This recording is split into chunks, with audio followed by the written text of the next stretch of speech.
Welcome to Aadya TV. ఇప్పుడు రాష్ట్ర వ్యాప్తంగా కూడా జుబ్లీస్ వైపే ప్రజలు చూస్తున్నారు. అంటే జుబ్లీస్లో ఏం జరగబోతున్నది అని చెప్పేసి ప్రజలు అనుకుంటున్నారు. మరి జుబ్లీస్లో ఒక పార్టీ నుంచి ఇంకో పార్టీ కూడా ప్రచారాలలో నిమగ్నం అయిపోయినాయి. అంటే ప్రజల దగ్గరికి అంటే ఏ పార్టీ ఏదైతే హామీలు ఇచ్చిందో గతంలో కాంగ్రెస్ పార్టీ 6 గ్యారెంటీలు అని చెప్పేసి వాళ్ళు వస్తుంటే ఇక్కడ బీఆర్ఎస్ పార్టీ కూడా 10 సంవత్సరాలు మేము అధికారంలో ఉన్నాము, ఎంతో అభివృద్ధి చేసినామని వీళ్ళు కూడా ప్రచారంలో దూసుకుపోతున్నారు. ఇక్కడ బీజేపీ పార్టీ కూడా నరేంద్ర మోడీ పేరు చెప్పుకొని కూడా వాళ్ళు ఎన్నికల్లో ప్రచారం చేయడానికి సిద్ధంగా చేస్తూ ఉన్నారు కూడా. సో ఇక్కడ నిరుద్యోగులు కూడా ఇక్కడ ఈ ఎన్నికల్లో నామినేషన్ వేసిర్రు, ఎమ్మెల్యేగా పోటీ చేస్తున్నారు. సో మరి ప్రచారాలు ఎట్లా కొనసాగుతున్నాయి ఏంటి అని చెప్పేసి కొంతమంది మనకు బీఆర్ఎస్కి సంబంధించిన నాయకులు కనిపిస్తున్నారు. ఇక్కడ బీఆర్ఎస్ నాయకుడు శ్రీకాంత్ కూడా ఉన్నారు. ఇక్కడ అడిగి తెలుసుకున్న ప్రయత్నం అయితే మనం చేద్దాం. అన్న నమస్తే. అన్న ఏం నడుస్తుంది అన్న, ఎట్లా నడుస్తుంది ఎలక్షన్ ప్రచారం? ఇక్కడ అంతా వన్ సైడ్ ఉందన్న. ఎవరిని అడిగినా బీఆర్ఎస్ కు మేము ఓటేస్తామని గట్టిగా చెప్తున్నారు.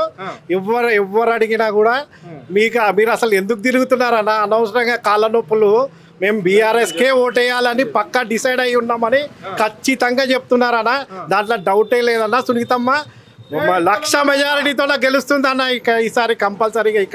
ఇక్కడ నేషనల్ పార్టీలు పోటీ పడుతున్నాయి. ఇక్కడ కాంగ్రెస్ పార్టీ ఏమో రాష్ట్రంలో అధికారంలో ఉంది, సెంట్రల్లో బీజేపీ పార్టీ అధికారంలో ఉన్నది. 2 పార్టీలు కూడా వరావరిగా ఉన్నాయి. అందులో బీఆర్ఎస్ పార్టీ కూడా ఉంది. మరి వాళ్ళేమో నరేంద్ర మోడీ అభివృద్ధి చేస్తుండు దేశాన్ని అని చెప్పేసి వాళ్ళ సిద్ధాంతంతో ఓటర్ల దగ్గరకు పోతున్నారు. ఇక్కడ కాంగ్రెస్ పార్టీ 6 గ్యారెంటీలు అమలు చేసినాము, మేమే అధికారంలోకి వచ్చేది మేమే అని చెప్పేసి వీళ్ళు పోతున్నారు. మరి బీఆర్ఎస్ పార్టీ ఏ సిద్ధాంతంతో ఓటర్ల దగ్గరకు పోయి ఓట్లు అడుగుతున్నది అనా? బీఆర్ఎస్ పార్టీ 10 ఏళ్ల నుంచి చేసిన అభివృద్ధి ఇక్కడ జనాలు బాగా అనుభవించారు, అదంతా చూశారు. ఇప్పుడు కాంగ్రెస్ 2 ఏళ్ల నుంచి ఏం చేస్తుందో వాళ్ళు అది కూడా చూసి ఆ రెండింటి తేడా బాగా కనుక్కున్నారు, వాళ్ళు నాడి పట్టుకున్నారన్న. అది దాని ప్రకారమే బీఆర్ఎస్ చేసిన అభివృద్ధి, ఈ ఎస్ఆర్పి హిల్స్ కానీ, ఈ వాటర్ ట్యాంక్ కానీ, ఇక్కడ అభివృద్ధి పనులు మాకు కనిపిస్తున్నాయి కానీ ఇక్కడ కాంగ్రెస్ వాళ్ళకి కనిపిస్తలేనట్టున్నాయన్న. మేము ఎక్కడి నుంచో ఈ 3 రోజుల నుంచో తిరుగుతుంటే ఇక్కడ అభివృద్ధి పనులు మస్తు కనిపిస్తున్నాయి కానీ వాళ్ళకి కనిపిస్తున్నట్టు లేవు. వాళ్ళు ఒకసారి కేసీఆర్ పెట్టిన కంటి వెలుగు దాంట్లో కళ్ళు చూపించుకోవాలన్నా, చూపించుకొని వస్తే ఇక్కడ బీఆర్ఎస్ చేసిన అభివృద్ధి ఏందో వాళ్ళకి తెలుస్తుంది. జనాలు పక్కా అయితే నాడి పట్టుకున్నారన్న. అభివృద్ధి ఎవరికి ఓటేస్తే అభివృద్ధి జరుగుతుందో వాళ్ళు తెలుసుకున్నారు. ఈ 2 ఏళ్ల తేడా ఏందనేది గమనించారు. అందరూ బీఆర్ఎస్ వైపే ఉన్నారన్న. అంటే ఇక్కడ కాంగ్రెస్ అభ్యర్థి నవీన్ యాదవ్ అంటున్నాడు, ప్రభుత్వం వచ్చి 22 నెలల కాలం అయింది. సో ఇక్కడ 2 కోట్ల రూపాయలు జుబ్లీస్ అభివృద్ధి గురించి కాంగ్రెస్ గవర్నమెంట్ ఇచ్చింది. ఇక్కడ గతంలో మాగాటి గోపీనాథ్ కూడా ఇక్కడనే ఎమ్మెల్యేగా ప్రాతినిధ్యం వహించండు 3 సార్లు. ఇప్పుడు ఎవరైతే క్యాండిడేట్ ఉన్నాడో వాళ్ళ భర్త, సో ఆయన ఏం అభివృద్ధి చేసిండని ఇక్కడ ఓట్లు వేయాలి. సునీతమ్మ ఏడుపుతోని ఓట్లు అడగద్దు, ప్రజలు అడగాలి. ఆమె ఇంటికి వచ్చి ఓట్లు అడిగినప్పుడు మీ ఆయన ఏం చేసిండని, అభివృద్ధి చేసిండని ఓట్లు అడుగుతున్నావు, నువ్వు ఎట్లా వేయాలి మీరు అని చెప్పేసి అడగాలి అని చెప్పేసి అక్కడ కాంగ్రెస్ అభ్యర్థి ఓటర్లకు సూచనలు సలహాలు కూడా ఇస్తున్నాడు. దీన్ని ఎట్లా చూస్తారు మీరు?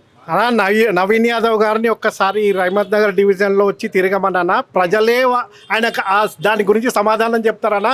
బీఆర్ఎస్ వాళ్ళు చెప్పాల్సిన అవసరమే లేదు, ప్రజలే ఆయనకు సమాధానం చెప్తారన్నా. ఏం అభివృద్ధి చేసిండు గోపీనాథ్ అన్న అనేది ఇక్కడ ప్రజలే డైరెక్ట్ చెప్పడానికి రెడీగా ఉన్నారన్నా. ఆయన వచ్చి ప్రజల మధ్యలో తిరిగి తెలుసుకుంటే ఆయనకే తెలుస్తుంది. అంటే నేను ఇక్కడ లోకల్ కాంగ్రెస్ అభ్యర్థి అంటున్నాడు, నేను లోకల్ క్యాండిడేట్ను, నాకు యావత్ అంటే అన్ని వర్గాల ప్రజలతోనే సత్సంబంధాలు ఉన్నాయి, అన్ని పార్టీలతోటి కూడా నాకు సంబంధాలే ఉన్నాయి కాబట్టి గెలిచేది నేనే. దాదాపుగా 30,000 పైచిలకు గెలవబోతున్నా, నా నామినేషన్ రోజే నా గెలుపు ఖరారు అయిపోయింది అని చెప్పేసి కూడా ఆయన ధీమా వ్యక్తం చేస్తున్నాడు. దీన్ని ఎట్లా చూస్తారు మీరు? మళ్ళీ ఆయన చుట్టూ ఉన్న వాళ్ళు అది చెప్తున్నట్టున్నారన్న. ఆయన నిజమైన ప్రజల దగ్గరికి వెళ్ళమన్నా, ఓటర్ల దగ్గరికి వెళ్ళమనంటే ఆయనకు నిజమేందో 1 గంటలో తెలిసిపోతుంది అన్న. ఈ గల్లీలలో తిరగమనంటే వాళ్ళు అభివృద్ధి చూసిండ్రు, దాన్ని ఆ 10 ఏళ్ళు ఏం జరిగిందని వాళ్ళు పక్కా ఆయనకే చెప్తారన్న డైరెక్ట్గా. ఇక్కడ కాంగ్రెస్ పార్టీ బీసీ అభ్యర్థికి టికెట్ ఇవ్వడం అనేది జరిగింది. అంటే అన్ని పార్టీలలో ఉన్న బీసీలు కూడా నాకు మద్దతు తెలుపుతున్నారు. తెలంగాణ రాష్ట్రంలో బీసీ ఉద్యమం బలంగా నడుస్తుంది అని చెప్పేసి కూడా కాంగ్రెస్ శ్రేణులు ధీమా వ్యక్తం చేస్తున్నారు.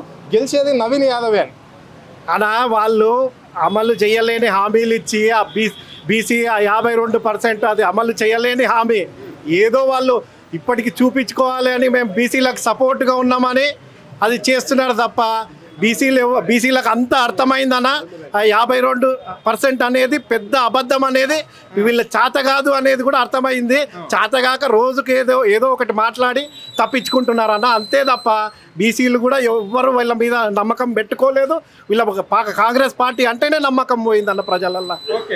చివరిగా చెప్పండి, మొన్న ముఖ్యమంత్రి ప్రచారంలో భాగంగా రోడ్ షోలో భాగంగా మీ వర్కింగ్ ప్రెసిడెంట్ కేటీఆర్ను చెట్టు కట్టేసి కొట్టాలి అని చెప్పేసి ఇక్కడ అంటున్నాడు. మరి ఈ వ్యాఖ్యలను మీరు ఎట్లా చూస్తారు?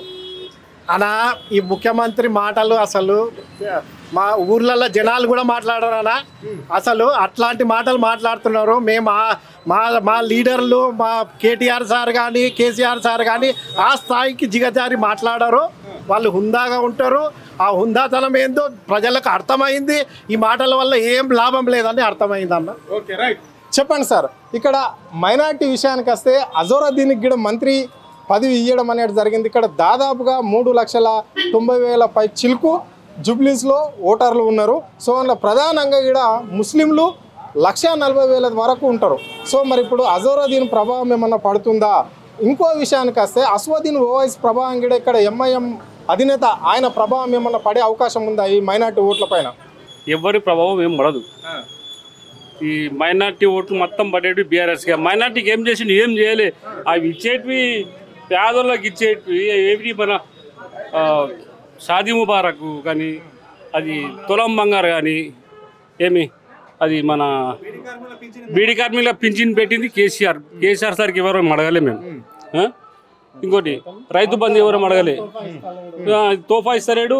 ఇంకోటి దాంట్లో మన పేదోళ్ళకి ఇచ్చేటివి ఇది మన బక్రీద్ రంజాన్ ముబారక్ కిట్టు పేదోళ్ళకి ఇచ్చారు. నోట్ల మన్ను అది కూడా బంద్ చేసేసింది. రైట్. ఎట్లా చూస్తారు మరి 22 నెలల రేవంత్ రెడ్డి పరిపాలన ఏ విధంగా ఉంది? కేసీఆర్ పరిపాలనకు రేవంత్ రెడ్డి పరిపాలనకు వ్యత్యాసం ఏంటి? ఏమనుకుంటున్నారు మైనార్టీలు?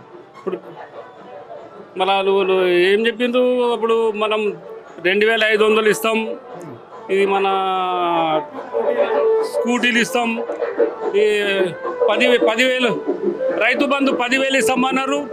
వేసిన వచ్చే నెల మేము పైసలు ఇస్తాం తీసుకోకుండా ఇంతవరకు అనేది యాది ఇవ్వలేదు.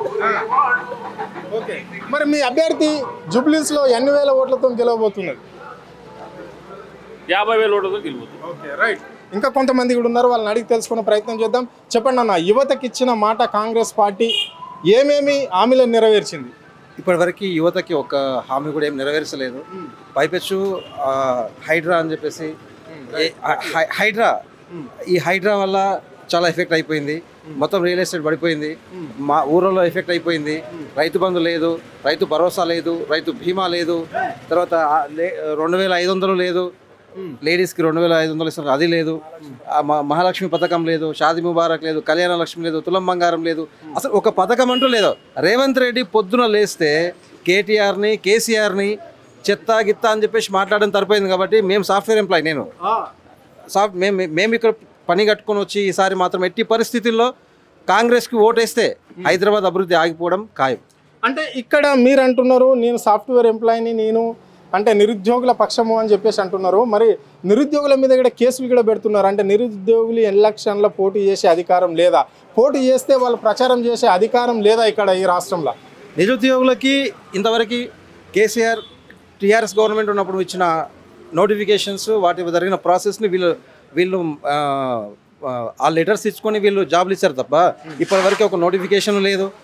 కొత్తగా గ్రూప్ 2 గ్రూప్ 3 సంబంధించి ఏదో నోటిఫికేషన్స్ 500-600 ఇచ్చారు తప్ప అసలు బల్క్ నోటిఫికేషన్ ఇప్పటివరకు లేనే లేదు. అసలు ఇప్పటివరకు ఒక నోటిఫికేషన్ లేదు. నిరుద్యోగుల గురించి ఆలోచన లేదు. కొత్తగా ఇప్పుడు నవీన్ యాదవ్ వచ్చి నిరుద్యోగులకు ఏదో గెలుస్తామని చెప్పేసి ఏదో చేస్తా అని చెప్పేసి మాట్లాడుతున్నారు. కానీ నవీన్ యాదవ్ చరిత్ర అయింది, గోపీనాథ్ చరిత్ర అయింది.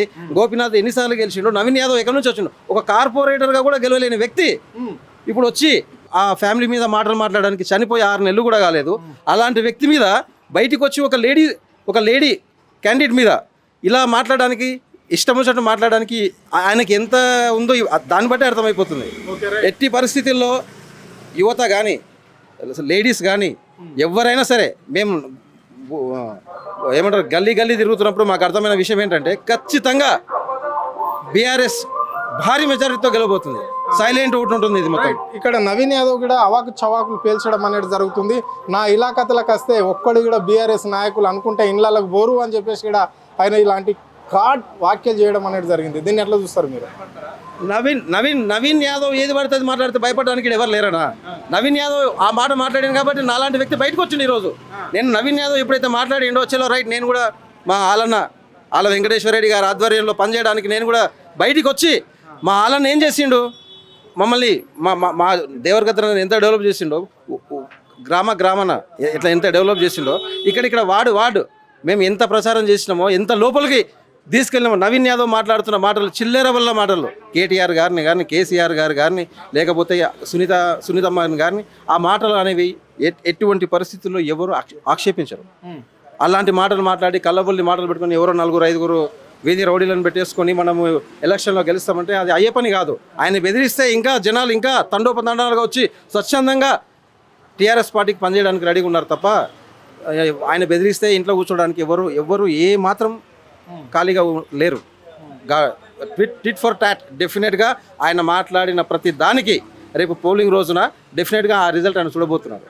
అంటే ఇక్కడ ముఖ్యమంత్రి కూడా కొన్ని వ్యాఖ్యలు చేయడం అనేది జరిగింది. అంటే జుబ్లీస్లో నవీన్ యాదవ్ ఓడిపోతే మాత్రం 6 గ్యారంటీలు ఆగిపోయే పరిస్థితి అయితే కనిపిస్తుంది అని చెప్పేసి అన్నాడు. అంటే సో ఇప్పుడు ఈ 6 గ్యారంటీలు అనేది జుబ్లీస్ ఆగిపోతాయా, లేకుంటే స్టేట్ మొత్తం కూడా 6 గ్యారంటీల పథకాలు ఆగిపోతుంటాయా?